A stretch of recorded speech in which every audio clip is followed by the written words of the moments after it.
Good evening, everyone. A very warm welcome to this special session on product management organized by BITS Embryo as a part of Career Week 2025. We are honored to have an incredible panel of two experts today. Two accomplished BITS Pilani alumni who have made significant contributions to the field of product management. This is a great opportunity to gain insights into what it takes to thrive in this role. I'm Anvi, and alongside my co Soham, we'll be guiding you through this discussion. Product management is a role that blends business, technology, and design to build impactful products. It is one of the most sought after career paths today, yet often misunderstood. Through today's session, we hope to demystify the field and give you a comprehensive understanding of what being a product manager truly entails.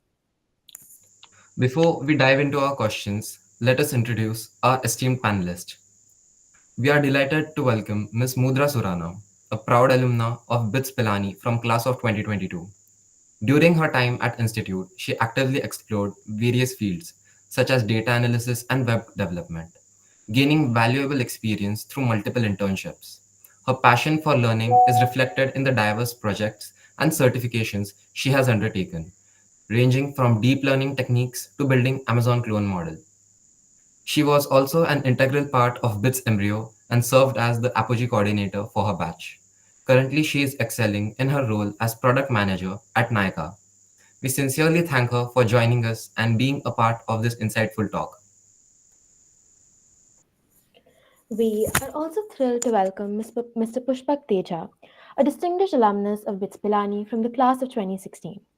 With over 7 years of industry experience, he has built a strong academic foundation, earning a master's in computer science from Georgia Tech, a business degree from Masters Union, and a bachelor's degree in electronics from BITS Pilani. A passionate lifelong learner, he has completed more than 120 online courses on a diverse array of subjects, including creative writing, financial markets, and machine learning. In addition to his professional journey, he actively teaches product management at few edtech startups such as Seco. Currently, he's working as a senior product manager at Mo Engage. We are honored to have him with us and sincerely appreciate his participation in this session. Thank you both for joining us today. We are excited to learn from your experiences and perspectives. We would also like to share an exciting opportunity with our audience. Towards the end of the talk, we will be providing information about a paid internship opportunity exclusively for those attending. Make sure to stay until the end to get all the details.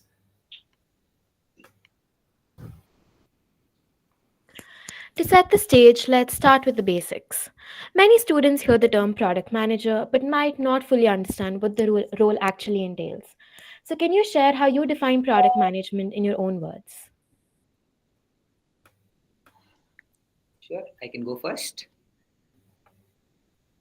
So I think all of us today interact with a lot of digital products. I think in general, product management has been associated with digital product. So I'll go with that definition. There are engineers who will design and build these products, and there are business folks who want to achieve some outcomes through this product. Right? Product manager is typically that person who can speak both languages, who can figure out what the business wants and what can the engineering build, with one major part to play, which is how can we all as consumers use those products. Right? So that's essentially the role of product manager, is to build something useful for customers, which will align with business goals and work with engineering to get that the way everyone wants. Sure. So I think Pushpak has explained it really well. I would just like to add that on top of it, I feel like business folks, they have their goal that they need to get revenue for the company, they need to get business for the company. The engineers, they want to build an architecture, they want to build it in such a way that it's scalable.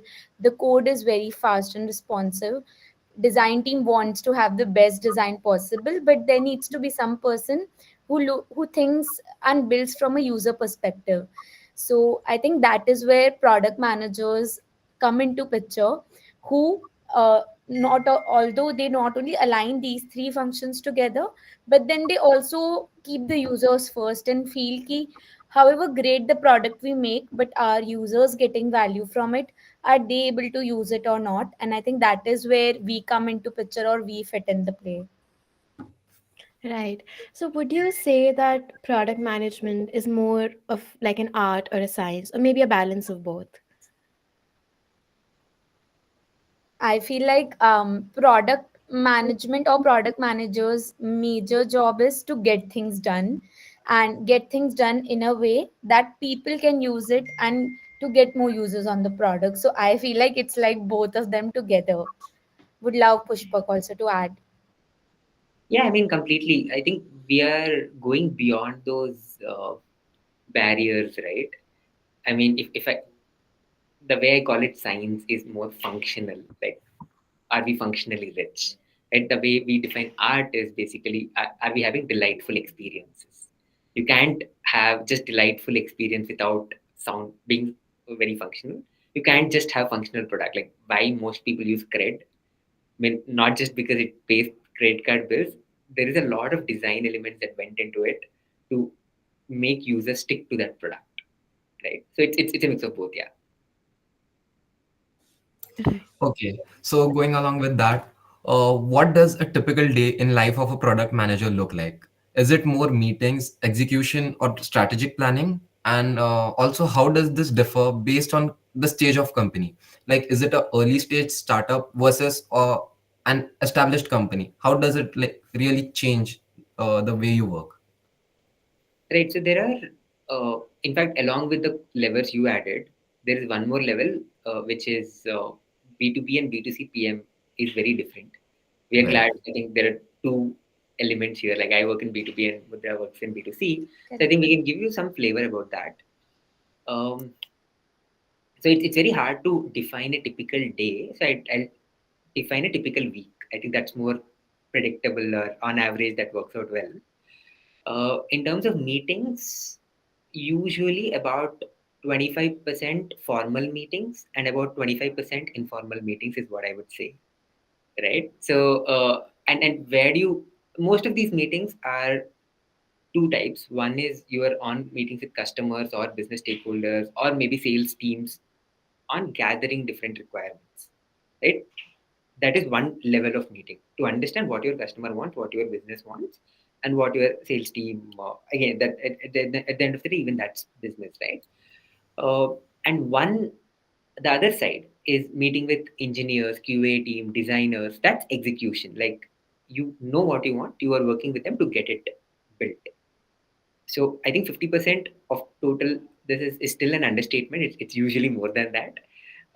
Now the other part is where you try to crunch some numbers, do some data analytics to validate whatever your hypotheses are, or you're writing some PRDs, or I mean the way I classify it is two things, right? One is either you're in meeting or you're preparing for a meeting with all that relevant data. Yeah, go ahead, Mudra.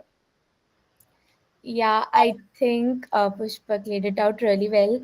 Like, there are some days, I think, where it's jam packed with meetings, like, you won't even realize, and there are like 8, 9 meetings scheduled on the calendar, and 4, 5 that happen off track.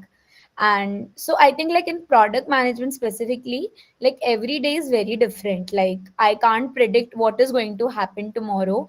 If something breaks on the platform, or if something or the other goes wrong, or the customer is not happy, then your entire day would just change.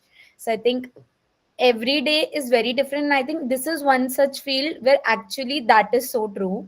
And I think, yeah, like, I have worked in B2B for 2 years, and now I'm in B2C. So I think that is also a huge difference. So for people here who don't know B2B versus B2C, I think B2B is where you are building products for other big companies, or who are your clients. So your users are those big companies, and their users would be using the product in the sense. But in case of B2C, it is more of that direct, your direct users are the normal people. Like, for example, Nika, I think a lot of you people would be shopping on Nika app, like, be it Nika Fashion, Nika Beauty. So you are the direct users of our app, and that is how B2C differs from B2B. And I think B2C is very, very data heavy. Like, for example, every day you need to check certain metrics, that have the users dropped on our app, or have they increased? What's the kind of metric? Is it uniform, or there has been any peaks or drops there? And as per, I think, the kind of work, I also feel like it also changes at the level at which you are. For example, in product management, if you are a beginner, like I am still 2 years into the domain, I'll be completing 3 years now. So at an APM or PM level, it is a lot of execution work that you have to do. We don't generally strategize, that is done at senior level roles, but we more of execute things that are on the roadmap and can also give our ideas. But I think as you move up the ladder, your work also becomes more of strategy driven, defining the roadmap, and sort of putting the product vision together. So I think that is also how it varies as you grow with the roles in PM field. Yeah, I mean, I can add a little more to what Mudra said, right? So I've finished almost 5 years as a PM, and right now I'm a product manager for strategy specifically, right? So I literally get problem statements from management such as, uh, I mean, our customer, I mean, our sales folks are not able to sell because they feel our documentation is bad. I mean, our customers read our documentation, and even though we have a better product, they feel our competitor is better because they are writing it well. Now you figure out how to fix this. I mean, very ambiguous. Like this is still decent. I think, for example, one of the things is okay. There's so much hype happening around Gen AI. Our investors, our customers are asking, "What are we doing about it?" You go and figure out what to do, right? So it's very I mean, I think the more you step up the ladder, the higher the level of ambiguity you will need to handle, and the higher the alignment you need to bring among stakeholders. For example, in just Gen AI, my CEO, how he looks at it is very different from how my CTO looks at it, right? It's about how do you align different stakeholders on what we need to build. That is also something you need to manage as you move up the ladder. Right, that makes a lot of sense. So, like you were talking about Gen AI and everything, so the way how AI has really been on the boom and AI, automation, emerging technologies, all of that. So, how do you see the role of a product manager really evolving in the next 5 to 10 years? And do you think it'll, like replace some of the traditional responsibilities of product managers? Um, See, at the end of the day, this is a technology. Okay. Now, think about, let's say, 5 years before, maybe PMs were not doing high fidelity prototypes. Like maybe on paper design, we'll do something and we'll give it to our designer to get it properly, right? I think after Figma, I know more and more PMs were taking the first stab at design. In fact, getting closer to high fidelity prototype before we move forward. Now, I'm seeing some of my friends, including me, are trying to actually build a first version of product without development I mean intervention, uh, and see how that performs. Right. At the end of the day, uh, however the technology evolves, how will the role evolve? What we discussed in the beginning, the role is the same. Now, how quickly you can get those things done, and you are, I think one of the uh, things we always fight for in product management is developer bandwidth, right? So you always want 10 things to be done and your developers don't have that bandwidth. So as a PM, how much can you level up and utilize that scarce resource very well, right? That's how I'll put it. That's how your role will need to evolve. Yeah. Being an engineer, this is a personal question. Like, there's a common like notion in us engineers that eventually AI will take our jobs. No, wait. So, Before that, I'll let Mudra also add on to it because I'm sure her perspective will be different for okay, the AI part. And then we'll take your questions on.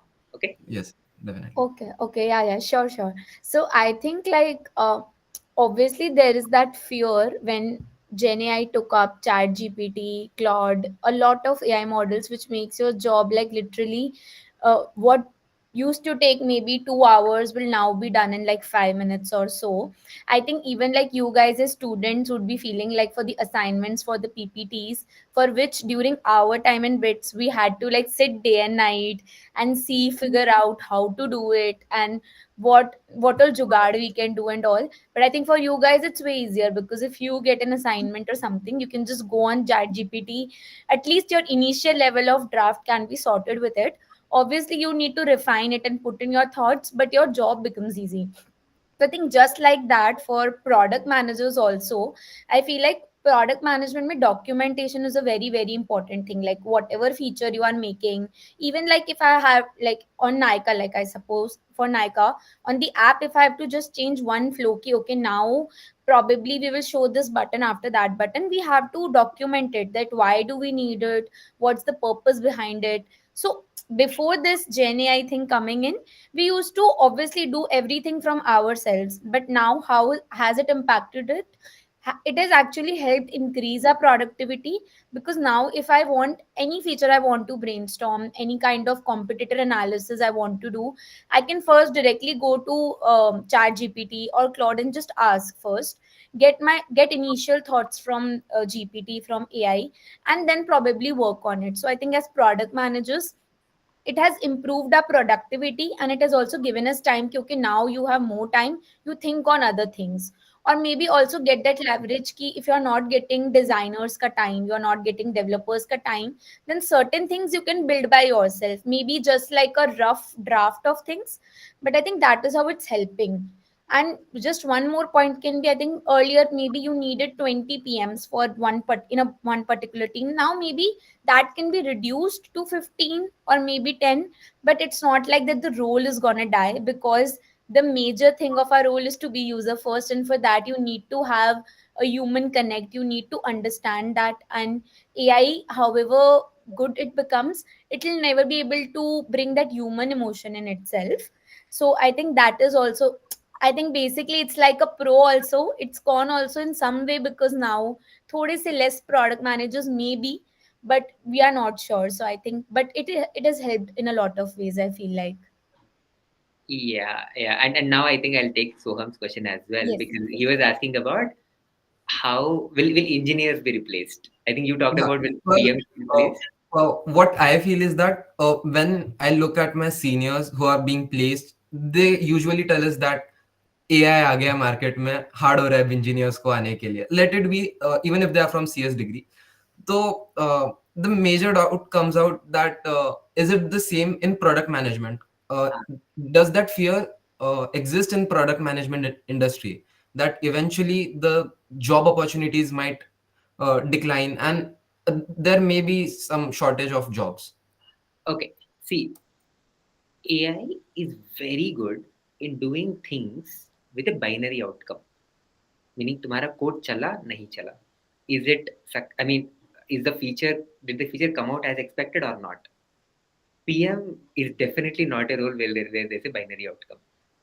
Meaning, uh, I don't know how much you guys have tried and used AI for different things.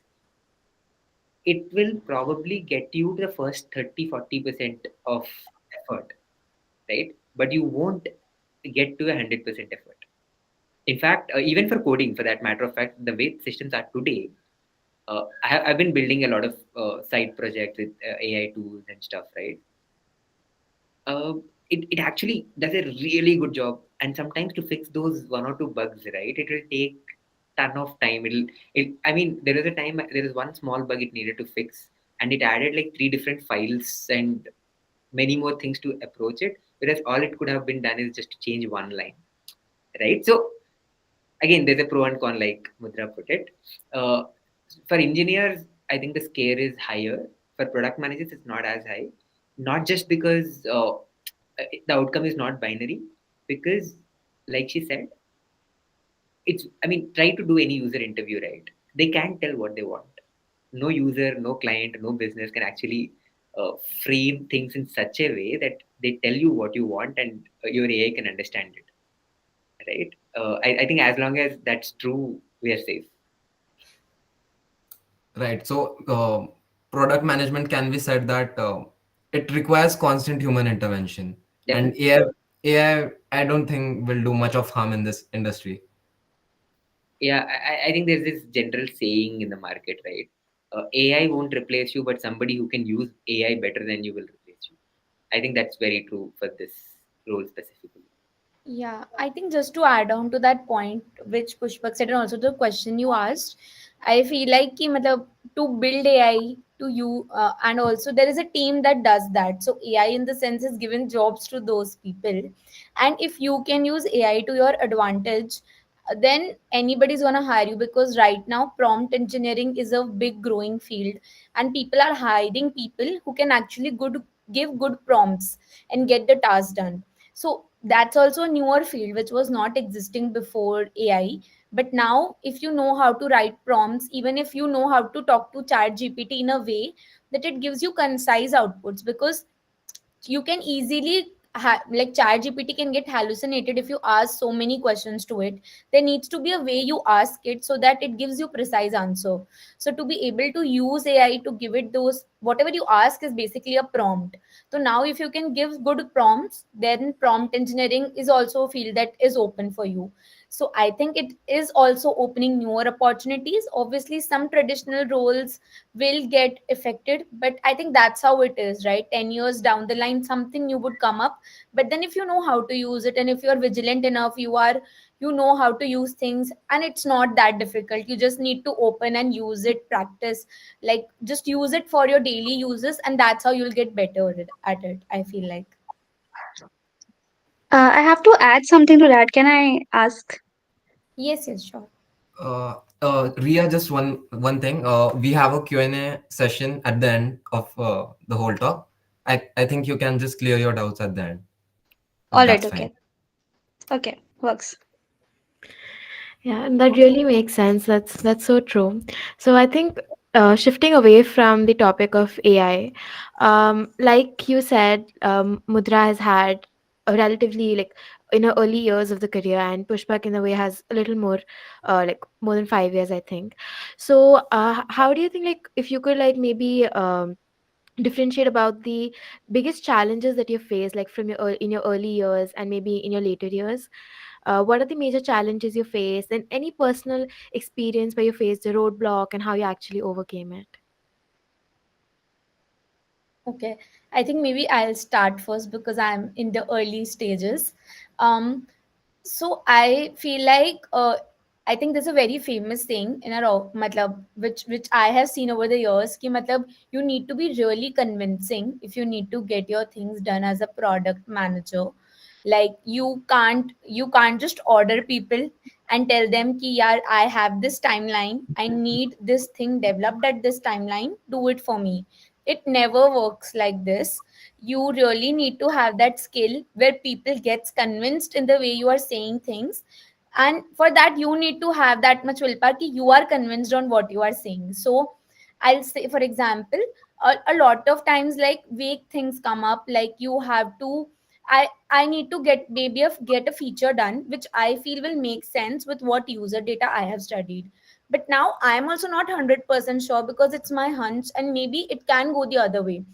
But that self determination, that okay, whatever I'm thinking, that will work out. Like product managers, they can't tell you ki matlab 100% whatever we are doing is correct. Maybe some features might, the users might not like, and they might not turn the way you expect it.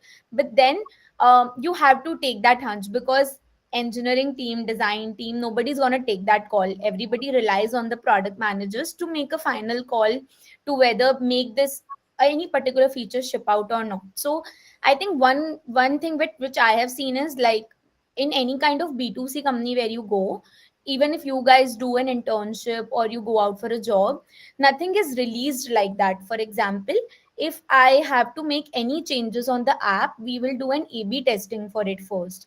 What does A/B testing means is ki, simple case, like there is a button, a checkout button, for example. Now, we want to see ki where should we place it so that it works better. It can be in the bottommost right side or bottommost left side. So now I don't know how will it how you will users perceive it better or will click on it more. So what I'll do is 50% users score I'll show it on the left side, 50% users score show it on the right side, and then I will just see ki how is it performing, where are users using it more, and then ship it out. So I think in these cases a lot of times what happens is something you think, but when you test it, actually when you put it out, you see that users are not responding in that way in which you would have thought it, and you need to roll back things. So that is very heartbreaking because you put all your energy, all your effort, and according to you that particular thing was a win and it had to do well, but it didn't do well and you had to roll it back. So I feel like that is something like you need to have thoda sa thick skin as a product manager. Ki maybe like user is your final person who will give you that result, pass or fail wala result. If they are using it, it's a pass. If not, it's a fail. So in the early careers it's a bit hard because we get attached to the solution that we think. I think similar thing happens with me. Like if I have thought about something, I'm like, no, it will work and I don't want to like let it go. But as you like keep on doing it more and more, but then you realize ki you need to like put your mind or train your mind in a way ki theek hai, matlab if it works out great, but if not, I need to change paths, I need to figure out how will it do better. So yeah, I think that is what I had to add. I'll leave it to Pushpak for adding more. Yeah, I mean, good. That, that what Mudra told in the beginning, right? That makes sense. Everyone, every single PM you will talk to in their initial phases will have struggled with that. Right? That'll be especially true if your engineering team has been around for longer than you. Like, let's say you walk in as a PM where there are 5 year senior engineers. Like, I mean, people who have been in the system for 5 years and they're like, hey, I know how this works. I'm only doing this. Right? It gets much harder. But I can tell you how, as you slightly move up the ladder, how things change, right? Initially, you are rewarded by the amount of work you get done, right? As an APM, because it's execution force, even as a PM. But as you move up the ladder, it's the, I mean, things slightly change. The outcomes and impacts start to matter more. It's okay if you took 5 projects, you failed in 2, but the other 3 were beyond successful, meaning the scale or impact is much higher. You are rewarded proportionally rather than, let's say, you took 5 small things and actually worked all of them out, right? Uh, so, yeah, I think what I wanted to say is as you move up, because it's easy, I mean, as PMs, right, you need to figure out what are your bets, your initiatives, what you want to do, right? It's easy for you to say, okay, I'll add this one, I'll test this thing, which may be incremental things, right? But you need to start giving big bets. I think that is something I figured slightly late in my career, where I'm like, okay, I'll now need to think out of this box. I need to go beyond what I'm just talking and prove that as a success. Okay, that's when you are promoted faster. You are taken more seriously. Wow, that was a valuable insight. Mudra, while going through your LinkedIn profile, I noticed your diverse background, like spanning from software internships, web development, app development. What exactly led you to choose a career in product management? Like, was there any defining moment or a particular aspect that resonated with you the most? Yeah, I think I have a very मतलब थोड़ा सा unconventional answer for this. So like if I have to define, I think I'm an accidental product manager, to be honest. um, so I'll tell you, like I had chemical engineering when I was at bits and I wanted to go into chemical. I was like "Ki, this is my branch, at least I need to give one try to it, I can't just leave it." So in my second year, I think you guys would know PS1. I did it in a chemical engineering related company. It was Indian Railways, and I was working in their natural fuels ka department. So I did that for 1 to 2 months, but I did not like it, and I hated it. to be honest. And then I understood ki theek hai, it was very hard to accept ki like the branch you have taken and you'll be studying for 4 5 years, तुम्हें उसमें कुछ करना ही नहीं है. So I had to let go of that after my second year. And then I was like ki now what should I do. I spoke to a lot of people. They were like कि मतलब see like mostly job तो coding में ही लगती है. तो मतलब if just choose either do coding either do finance. तो I was like okay let me try coding. So that is how I did it. Like it was not that I wanted to do it. It was like I talked to my seniors. They were like यही कर लो. I think you will have some opportunities there. So I started coding. I think COVID came, then we were at home. So I joined like a data analytics kind internship because I just wanted to see that how it goes. I knew basics of Python. So I was like, I'll figure it out. Excel, though I anyways do. I did that for 2 months. Again, I did not like it that much. I was like, okay, I like it, but maybe not something I can do for long term. Then I did an internship in proper coding. I got my PS2 in coding. I did a 6 month long internship. I was very determined कि ठीक है मुझे यही करना है. And that's how all the things happened. Like I did a lot of projects so that I could build my profile since I was from chemical engineering. But during my placements I was open to all the companies. I was like I'll apply to coding, I'll also apply to other companies that come in. And I applied, I did that. And when Sprinkler came, so I got shortlisted for the product analyst ka role and not product engineering ka role. So I just had like 2 days before my interview, and I spoke to a lot of people who are in product. I tried to understand from them ki how it works, what questions they ask, because I didn't have any relevant internship, any kind of direct experience into the field. Whatever I got to know, that's how I cleared my interview and I got the job. But to add it, like how I did that, how I cleared that, is because of trying so many different things. I gained so many skills that I did not know would in the end me like lead me to the career that is actually a culmination of all these skills.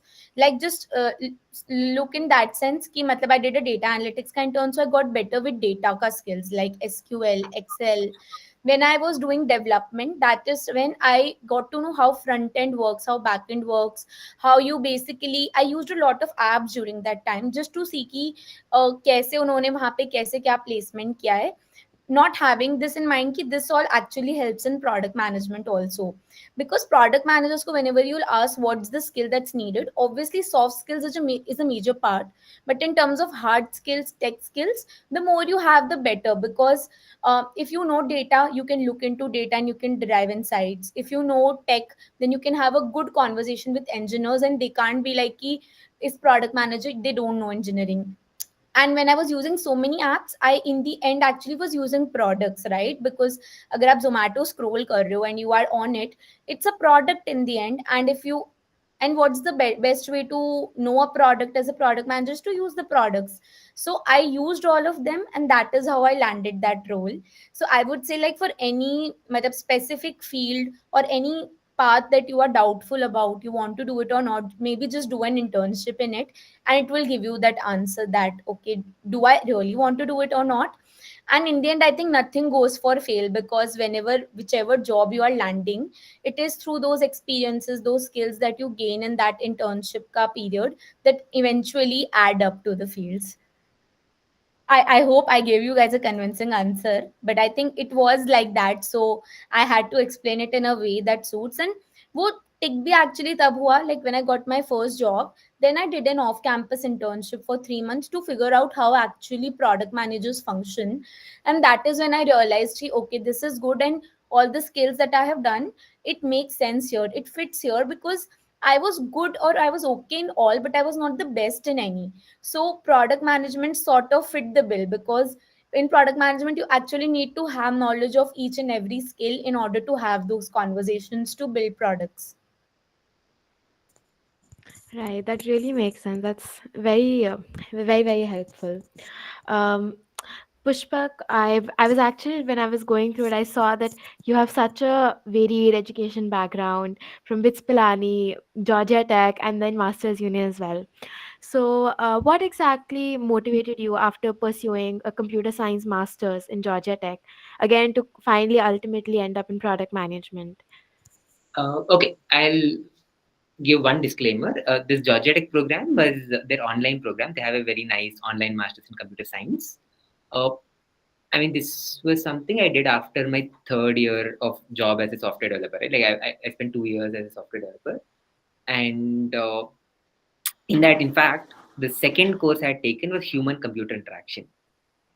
It was amazing. In fact, it made me reflect. All the software I've built till then, I never even once thought did it add any value to my users or how are my users really interacting with it. I started talking to my PMs. I want to know this. I want to understand how you design features, and naturally, I started becoming more interested in that part rather than actually building stuff. Right. So mine is a smaller company. There's like 200, 250 employees in total.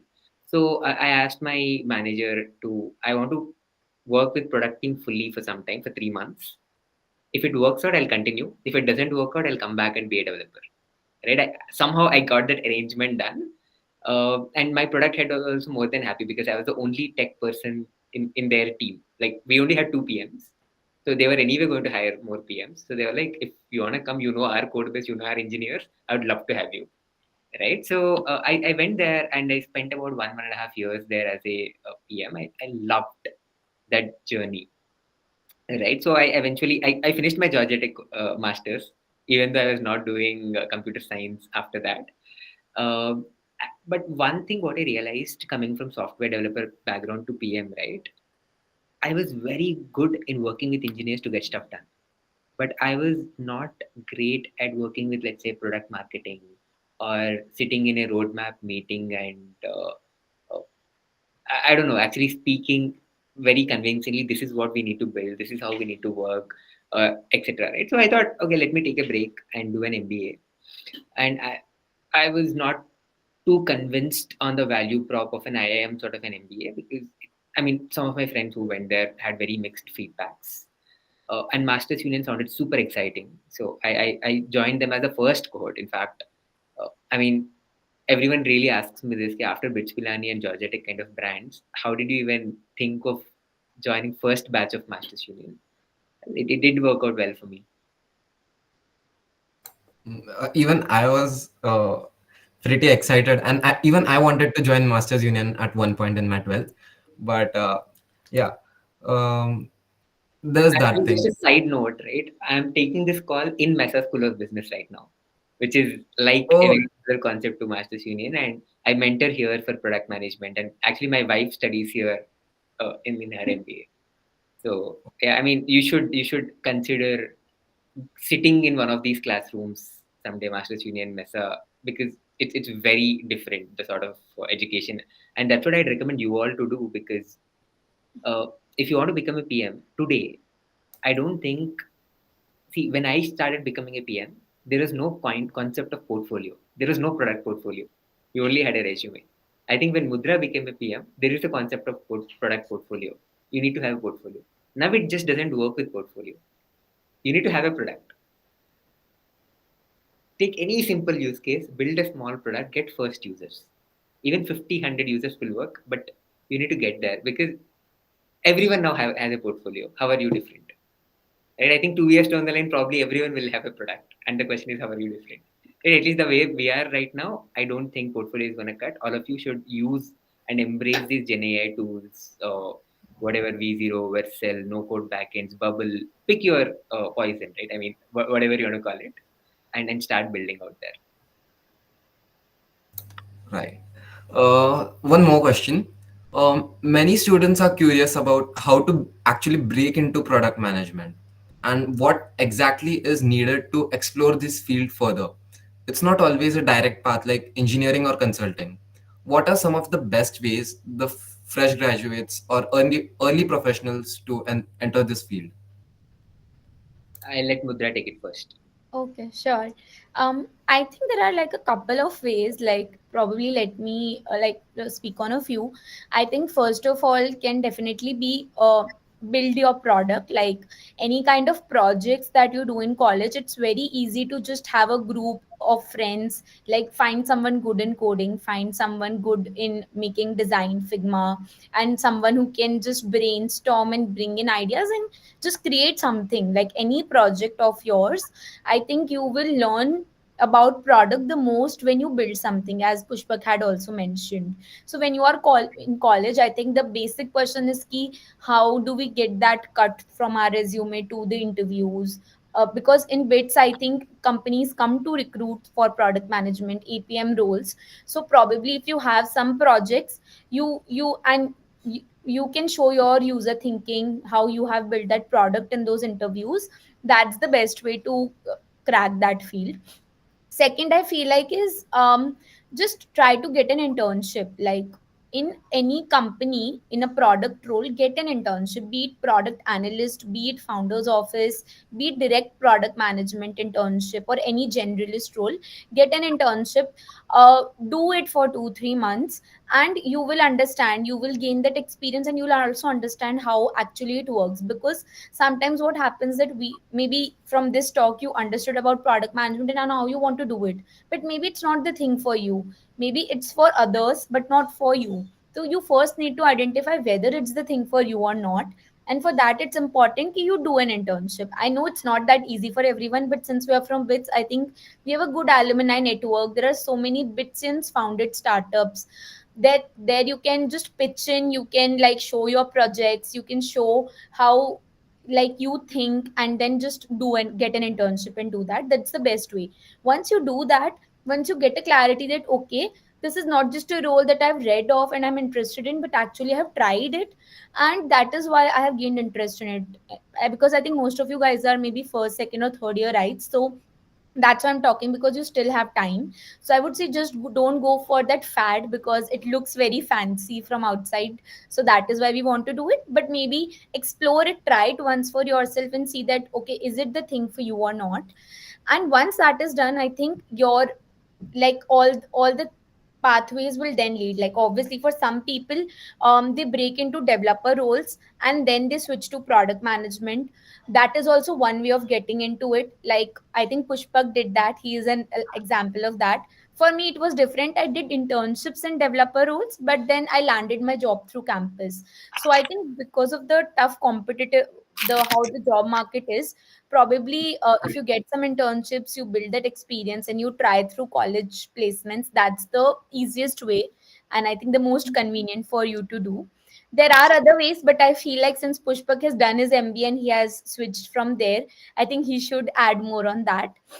And just one more thing to add is that you just don't need to break into a PM or an APM role, right? You can break into like a founder's office role, you can break into a product analyst role, you can break into maybe an operations ka role, any kind of business role, and then internally transition from there.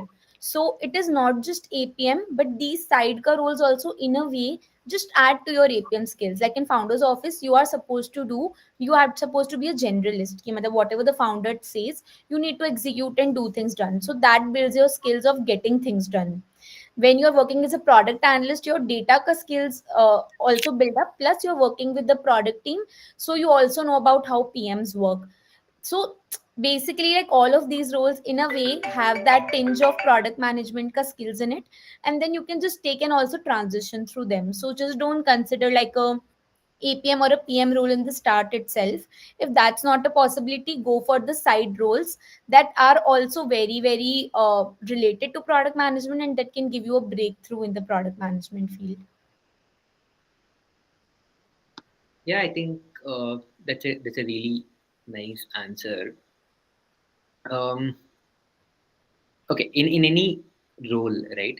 I think like Mudra told, there are two, three elements. First is figuring out if the role is for me. I think that's the journey you need to explore uh, through internships, or maybe, like I said, by building a small product yourself. I mean, I get fascinated when I hear some interesting stories, right? Like, um, I mean, I know somebody who built, for example, you have DC, right, where you have all the, I mean, a bunch of things. uh, there is some person who downloaded all assignments of particular course, like all study material, not just one notes, all study material, and just build a bot on that, right, for himself to study better. So, I mean, in very simple terms, like, and that product can easily be scaled to at least that 60 people who would have taken that course. So think of small wins that you can get from your space and try to see if did you like building that? Did you like talking to users? Did you like growing this product? What aspect do you like? Because PM is also going through a phase shift where you are getting more specialized PMs for each thing. Like there's a growth PM, there's a platform PM, there's a, I think Web3 PM is also a new thing I'm hearing now. What is Web3 PM is, because Web3 is a niche tech in itself. So you need to know that to become a PM. And now AI PM will also be a thing. Not everybody can start building AI products. Very niche thing is gonna come in. So figure out if that is for you by building these small things or internships. Second is uh, how do you learn the craft? I mean, I teach at a bunch of places. Like I teach at AirTribe or Product Space is one more where I teach. Seco was where I recorded some courses. There are n number of things which are not too costly. I mean, Appraised, for example, is 2 lakh program, and you may not need that to begin with, right? Figure out if Bits has good space to learn PM. If there is, amazing. If there is not, uh, figure out what are these areas. For example, I know a company called Preplaced. It's a Bitsian startup, which gives you focused one-on-one prep for PM. I see some value in them also because internet is too cluttered with resources on PM. If you just search for PM resources, you get mind boggled. I think paying some fee to get a structured path is useful. That is learning the craft, understanding if it is for you, and then will come the part of how do you get shortlists. That's a game in itself, right? As reading, I mean, one of the PM courses student, he was sharing his stats on 3 months of job search conversion rates for each. Like there's a referral, there is LinkedIn Easy Apply, there is Job Portal Apply, going through headhunters or other people, then going through cold emails, cold reach out, deck building, etc. And it is hard. Like it is relatively hard to get. I mean, LinkedIn Easy Apply conversion rate is less than 1%. For every 100 you apply, you get 1% for interview. Like referrals, that is better. Others, that is better. I mean, I think, of course, you can think that Bits will give you a job. But I think my principle right now is imagine Bits doesn't give you a job. Prepare for that, then you'll obviously get a job. Right? So, in fact, that is what I tell Mesa students or anywhere I go, that what if your college doesn't give you a job? Be prepared for that. I think that's the best case scenario you will have for yourself. Yeah.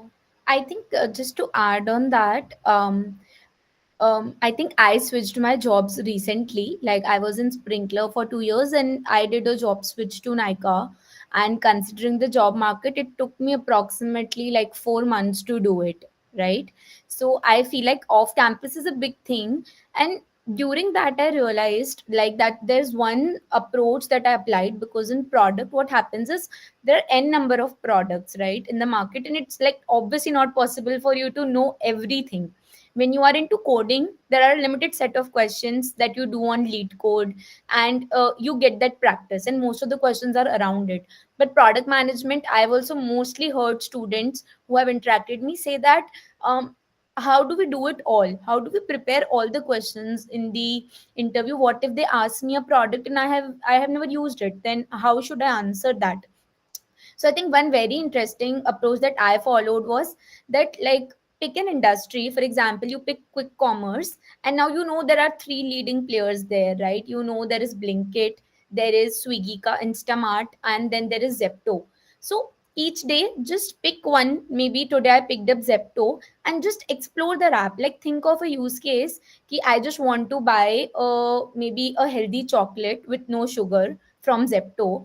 Now see how can you do that from the start when you open the app to you can either search or get that chocolate. You can either go in the categories option, go to snacks, chocolates, and then serve. How are the ways that you can land to that chocolate, then add it to the cart, and what are the payment options? You can pay by cash, or you can pay through various UPI payment gateways are there. Your credit card option is there.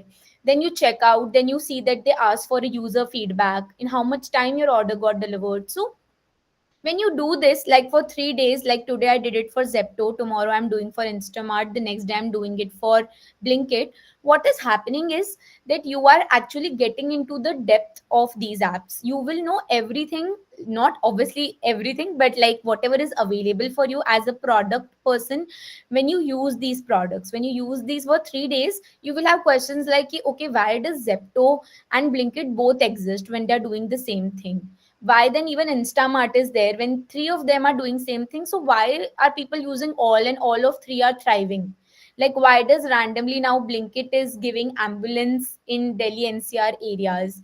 Why is Decathlon collaborating with Zepto? So these why questions, they arise when you use those apps. So no amount of study, obviously you have to know the basic framework of product case studies, how they work, that is there definitely, no denying the fact over there.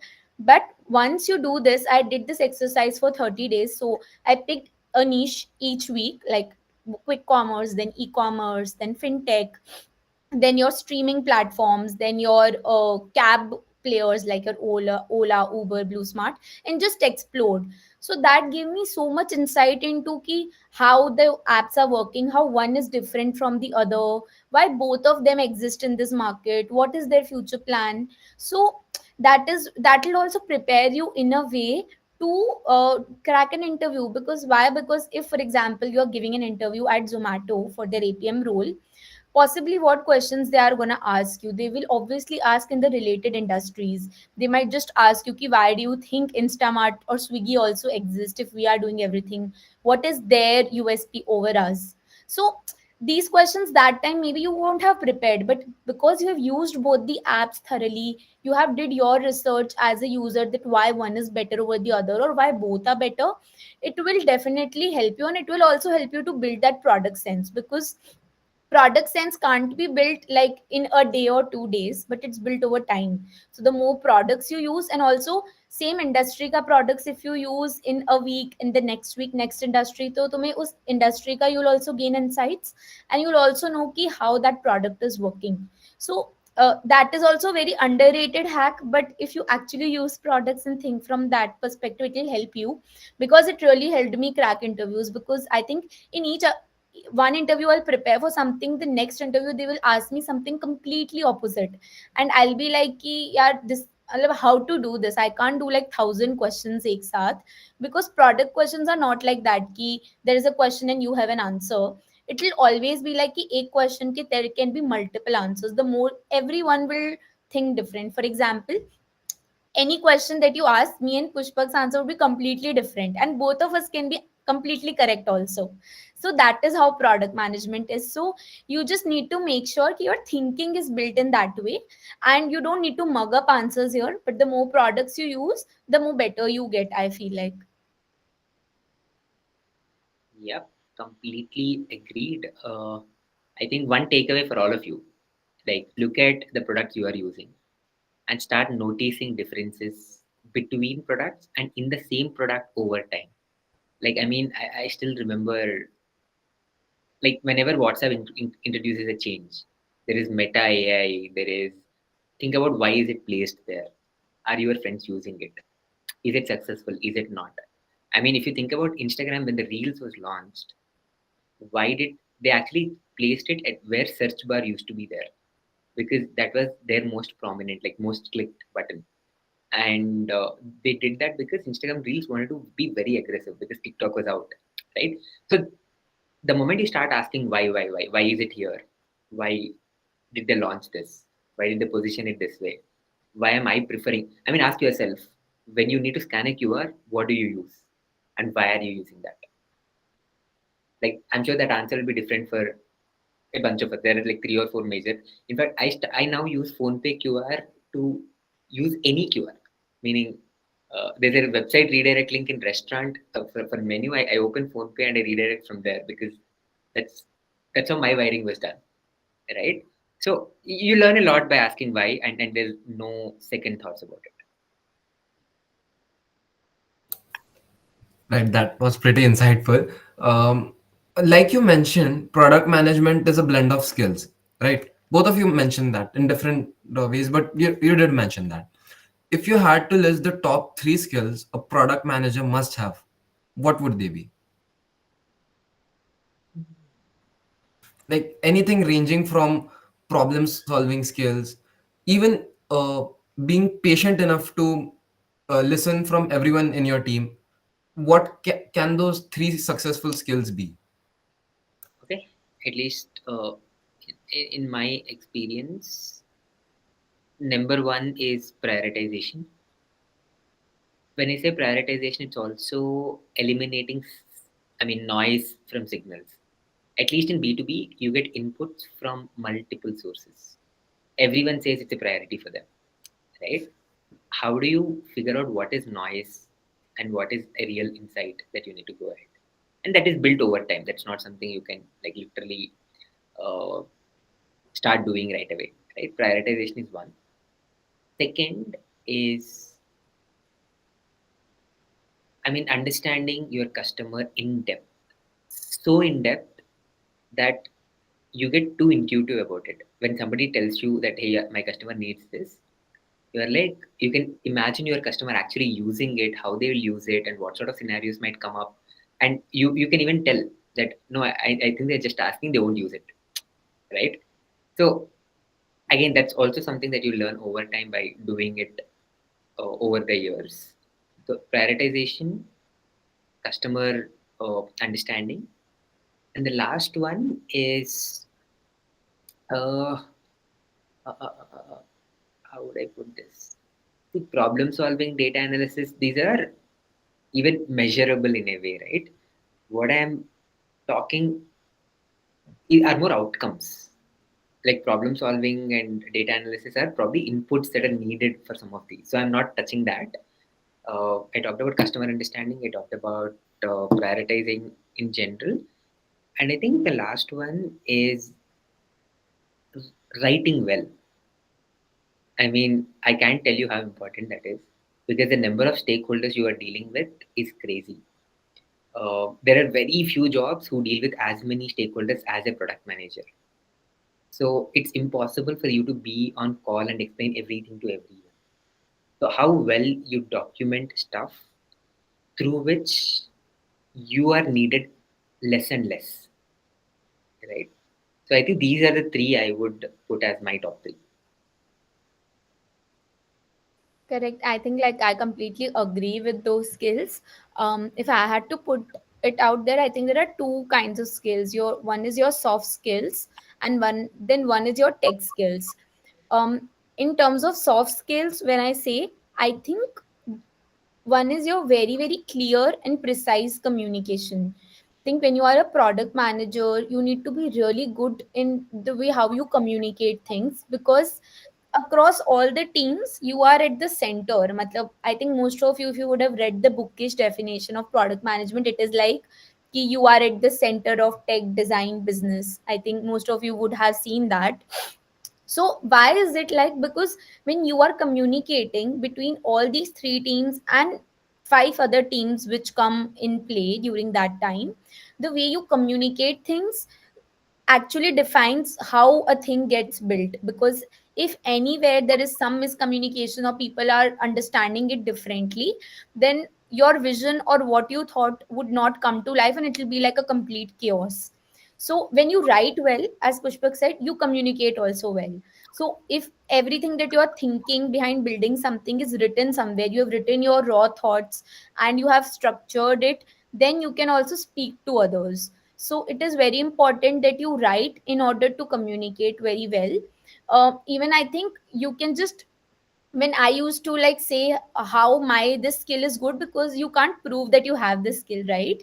So you need to pick up instances from your clubs, from your departments, when you communicated things to people, when you brought people together and got something done. So in the way we organize your fest and all, and you build teams, you do one thing, you achieve that, that is also completely based on how clear and concise your communication is. That is what I think is the number one skill I feel. Second is to be a very very hands on, like hands on in the sense ki it should not be like ki I am a product manager at Nika but I am not using it. Like if I have seen people like who are in the who are in some companies and they don't even have that product installed, or they have not seen that product for weeks. So as product manager, it's very very important that you at least, like I make it a point to look at my app in the morning, once in the afternoon, once before I log out, because it's just that it will tell you like if there's anything broken, you need to be first, you need to be proactive, you need to stay at the top.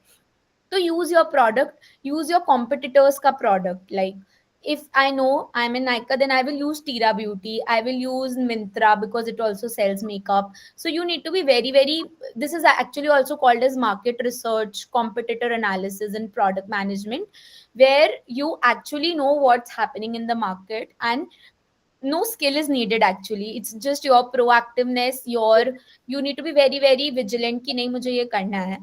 And I think third is कि just think from user POV. मतलब uh, no amount of business or what design says is enough if your user is not kept on the top. So the skill to be very very centric to users, because I feel like मतलब when you're working as a product manager, sometimes it happens कि you don't keep your users first, matlab because you have so much work to do, so many hours from so many people, you sometimes neglect that thing, and then that will always come back and they will reply to you by not using what you shipped out.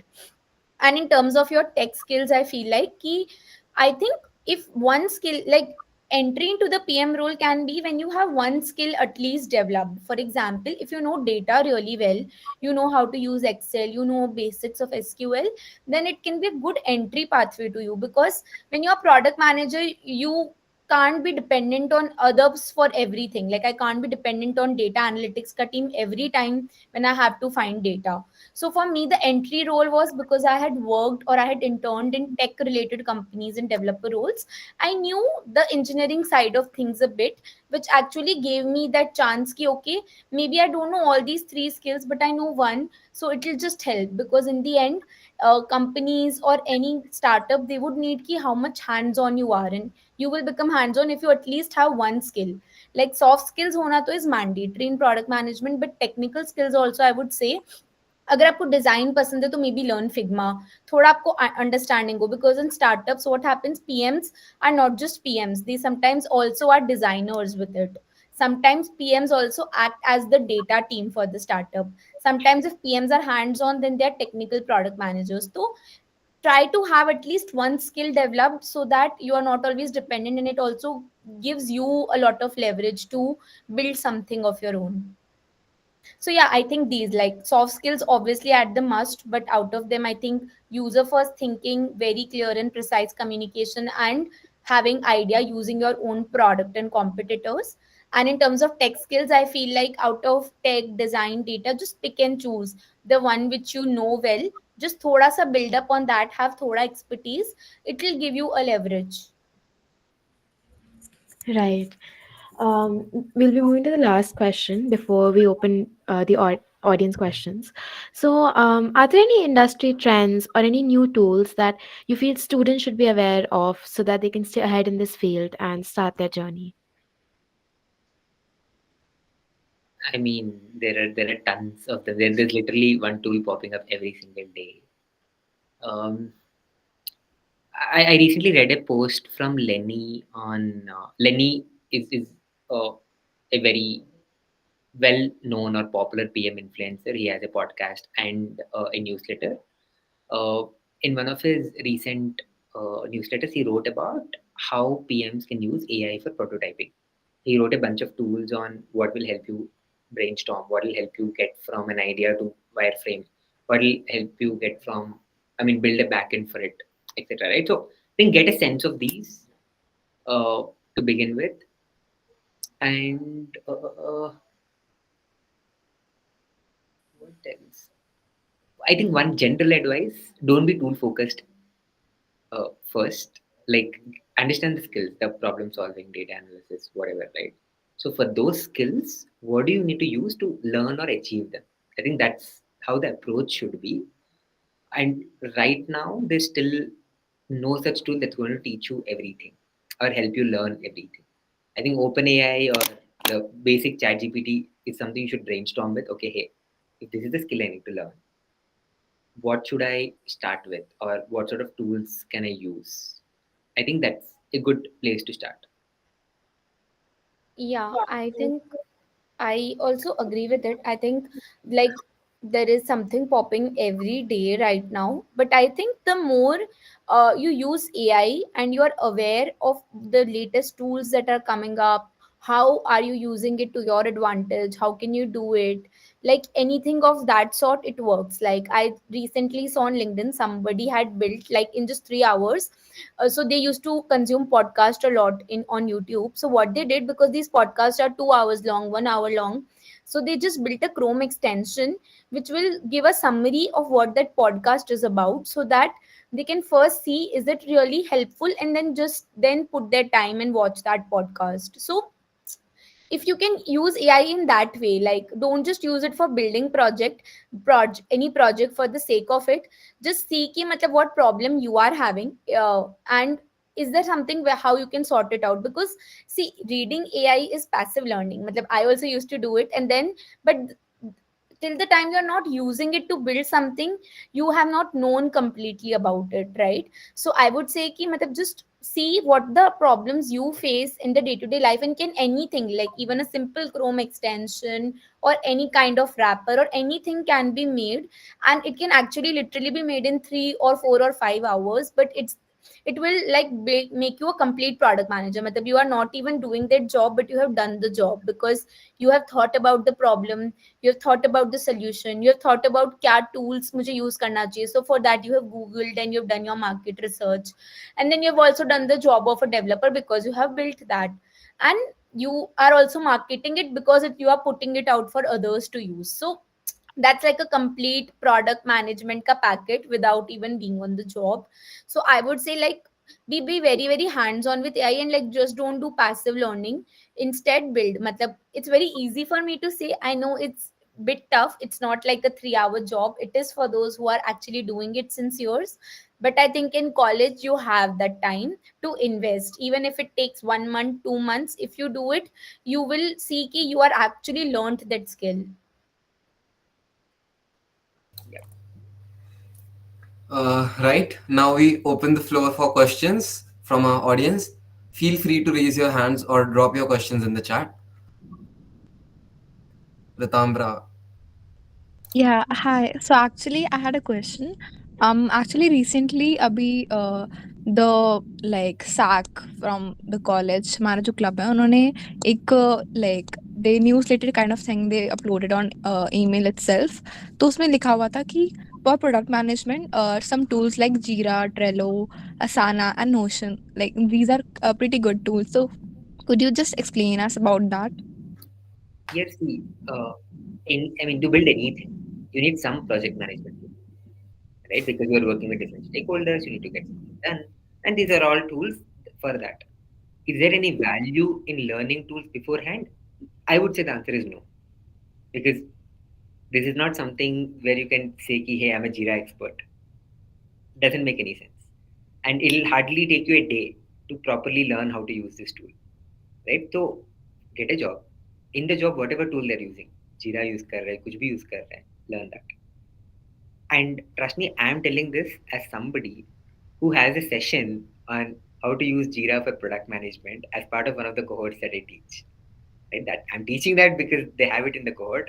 In fact, I've given this feedback that we should probably not have this in the cohort. Okay, so that's why I said don't be tool focused much. There are not many tools which are standard other than your general Google Docs, Google Slides, or Excel, or these sort of tools. ये तो I'm assuming you don't need to learn separately. Right. One more question from Naina Sharma is that what skills or coding languages should she learn to build a project based on product management? Mudra, Or, Yeah, like I think don't think about what skill or what coding language you need, because I think C++ you all would have learnt in your first year. I think it's a compulsory subject that everyone has to do. So you Hmm. already have that skill, right? Think about ki banana kya hai, what you have to make, and then backtrack. So don't think like what should I learn and then I will make something. Pehle soch lo ki what you need to build, and then see now backtrack कि अच्छा what all am I going to need to build that, and वैसे you would go the other way round, because if you are in that zone कि मुझे क्या सीखना है और मैं तभी कुछ बनाऊंगी, then it will not happen like that. Completely agree. I'll give you a couple of examples. So there is a project I was working. I mean, I'm for reference, I'm working on 5 different micro SaaS tools, and I hired like 5 different interns who are building these. I built the first versions of all of them. With, I mean, it's been 4 years since I actively coded, and I have not even done Node.js, Mon, anything. I know some languages. I know C Sharp or Python, etc. Right?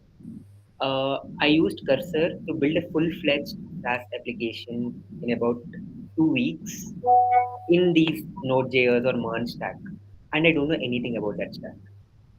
Right? So we are slowly going away from that key. Okay, you only if you know Java you can do this. Only if you know Python you can do this. Because as long as you understand the basics of how any programming language works, you can use AI to build whatever you want. And some of the tools I'm building don't even need any coding. For example, I'm building a bunch of chatbots using a tool called Pickaxe. Uh, I built like an expert clone. I mean, what it does is imagine I can clone Steve Jobs or Elon Musk, or because they have too much public data on. I scrape through their Twitter, I scrape through their YouTube and a bunch of things, and I build a virtual agent of them, and I can chat with them, right? And in the process of building this, I built all the micro agents that are needed. I give it Twitter URL, it's able to give me tweets in the PDF. I give a LinkedIn URL, give. So that's what I say. Have some thought of what you want to build. To build that, you will need a bunch of things, and to build those, you will eventually spend time and figure out what you need to learn. Right. Uh, I guess Rakesh Shah, you can Hello, hello. come up with a Hi. question. Hi. So basically, I'm a final student. So I'm a non-tech background student.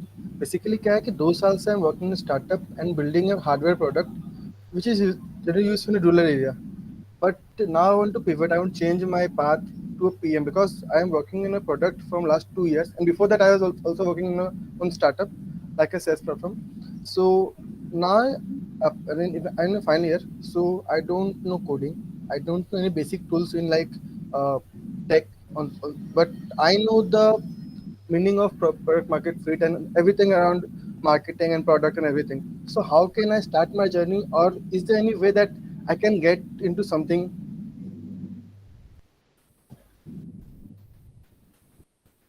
Naina, oh sorry, Mudra, if you want to take that. Um, yeah, I can take a stab at it. So I think Rakesh, what is needed is if you see you have worked on a hardware product, so obviously there are two types of product. There are software driven products and there are your hardware products that you work on.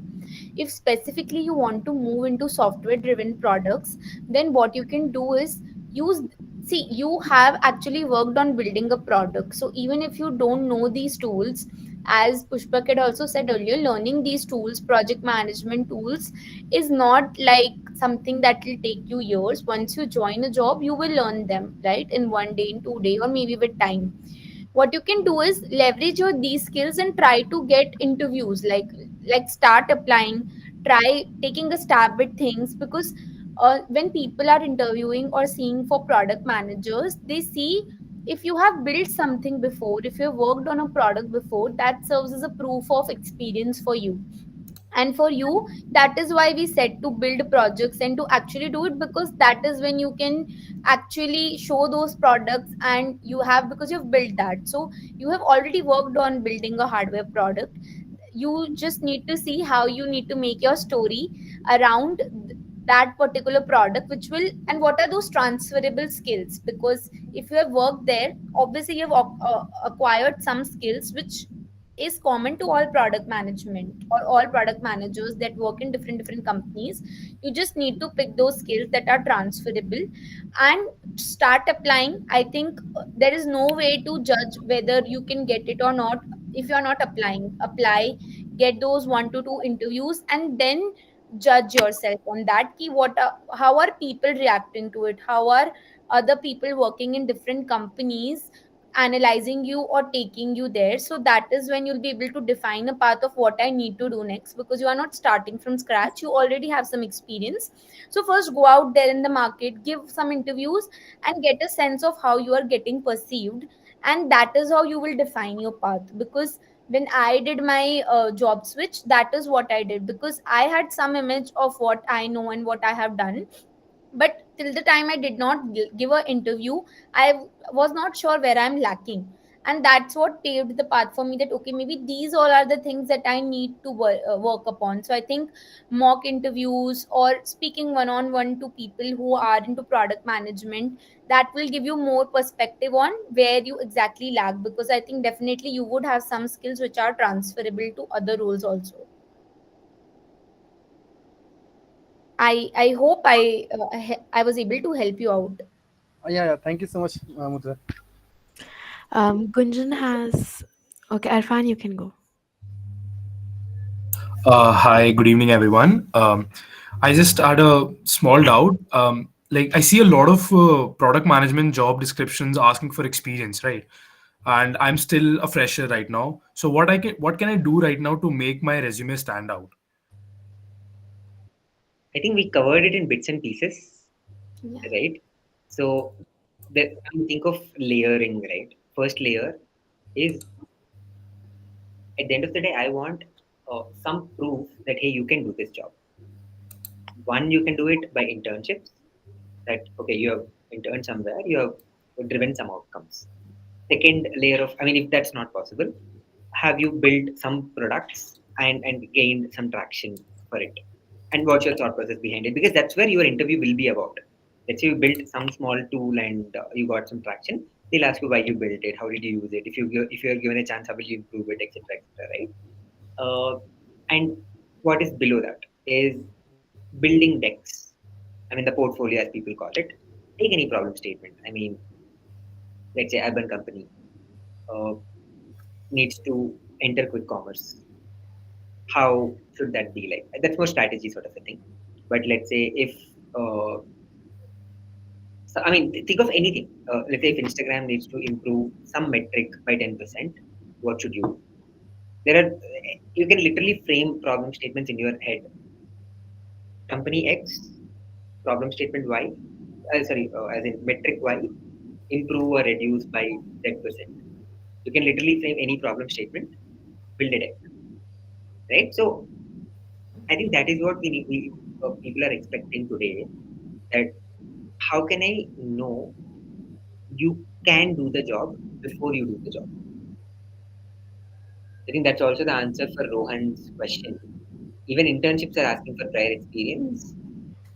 Mm, Next question comes from Gunjan. She's asking that she comes from commerce background and is currently pursuing MBA. How should she leverage herself for the role of product manager? See, if you're from commerce background and don't have like a tech experience or inclination, you should look for maybe growth PM kind of roles, which are not too heavy on technology. That is one.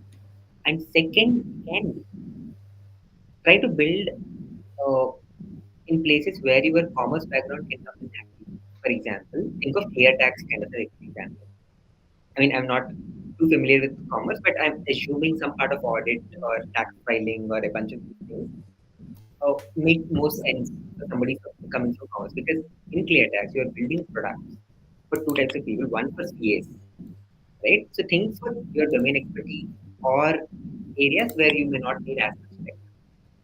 Yeah, I think just to add on that, I think for all of you guys also, like product, if you have a lot of knowledge of that product, then you can easily become a product manager of that. For example, what e-commerce companies would look at is very different from what fintech companies would look at. So like if for example if you are with on in commerce, then you have good knowledge of finance concepts or how actually like taxation or other things work, as Pushpak said. So try to go into product role into a company whose product is finance, whose product is around the background that you are from, because although you don't have the tech skills, but you have the core skills that that product stands for. So that is also a very good way of choosing which kind of company you will be a good fit in. Because for example today for a fintech company I am not a good fit, they won't consider me because my background is not in that. Whereas for a company like probably Nika or for Amazon or for Mintra, I might be a really good fit because I've actually used their product, I have worked on them. So also that clears your path a bit. If you have interest in a particular niche like fintech or maybe in cab hailing services, anything, you know your passion that oh maybe I like cars more or I like this much this kind of tech stacks better, then try to go or apply for product roles in that company. Because even though you don't have those skills, but you can think from user principles, you know what that product stands for, what it does, so you can fit in there. Hello, hi ma'am. Hi. So basically, my question is like when I try for a PM role in the further future, so will tech will be the like will create obstacle for me, or like how will I It conquer that? will create an obstacle if you keep getting scared of it. I mean, you'll have to take some stance that you will say, hey, I'm not from that background, but I've done Yeah. some effort and I've learned some things uh, which will help me talk to anyone in tech as well. For example, I think there's a book by Yeah, Deepak Singh, tech simplified for Tech PMs. Simplified. Yeah, I heard some of my non-tech friends read it and finding value out of it. So you need to show that effort as to how anyone, like not just you, right? Anyone here will be good at, let's say, 4 skills or 3 skills and may not be good at 3 or 4 more skills. You need to show how are you covering up for the areas you are not really good at. Okay, sir, got it. Thank you, ma'am. Now I'll move with the last questions. The question is from Nana Sharma. So she's asking, is taking PS2 in business related roles always better, or taking as a data analyst or business analyst is a better choice? I don't know what business roles are. You mean sales sort of role? Or, I assume so. see, data analyst and business analyst are definitely a good pathways to eventually segue into product management. So, I mean, without that understanding of what business role is, I would say, yeah, data analyst and business analyst is definitely better. Yeah, I think even a product analyst, any kind of these roles, and I think business roles, if you mean founders office kind of a role, then they are also good. Like each of them focuses on different set of skills, which ultimately helps in becoming a product manager or transitioning into product management. But don't just choose based on the like advice you get here. See where you are more interested in. If you like more of data, then go for these. If you like more of operations and that kind of a role where you are hands on into everything, maybe try for founders office kind of a role. So decide based on that. Each and everything will build your skill in product management. I guess that clears your doubt, Nana. Last question is from Divesh Tiwari. If you could start your PM journey again, what would you do differently so that it would take you less effort, or it would be a simpler journey for you?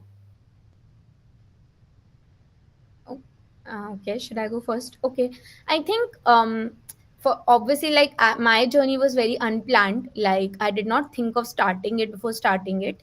So what I would say is obviously today I would what I would start or what I would do differently is the advice that I gave earlier. Use products.